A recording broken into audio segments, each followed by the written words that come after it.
తెలంగాణ ప్రభుత్వం మన రేవంత్ రెడ్డి సర్కార్ ఇంకొక అద్భుతమైన పథకాన్ని తీసుకొస్తుంది. అదేందో మీరు కూడా చూడండి. ఎలాగూ తగ్గిస్తారు కదా, మళ్ళీ చూద్దాంలే అన్న వ్యవస్థ ఈ రోజు ఒక సమస్యగా మారింది.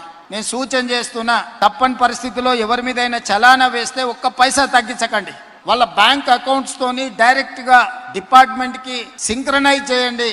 ఎప్పుడు చాలానా పడితే ఆటోమేటిక్ గా వాళ్ళ అకౌంట్లోకి వెళ్ళి డిడక్ట్ అయ్యి పోయే విధంగా, నగదులు బదిలీ అయ్యే విధంగా మీరు ఈరోజు టెక్నాలజీని వాడుకోండి. బ్యాంకులను కూడా సమన్వయం చేసుకోండి.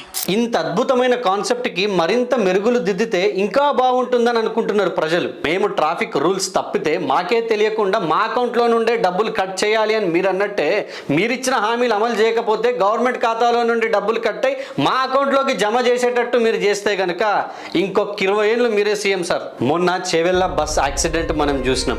ఒకే కుటుంబంలో 3 అమ్మాయిలు జీవమిడిచిండ్రు. మరి రోడ్లు బాగలేక ఇట్లాంటి సంఘటనలు జరిగినప్పుడు డైరెక్ట్గా ఎవరి బ్యాంక్ అకౌంట్లో నుండి ఎవరికి డబ్బులు జమ కావాలనో చెప్తే ఇంకా బాగుంటుండే సార్. ముఖ్యమంత్రి రేవంత్ రెడ్డి తీసుకోనున్న ఈ నిర్ణయం గురించి మీ ఒపీనియన్ని కామెంట్ చేయండి. And subscribe Avani media.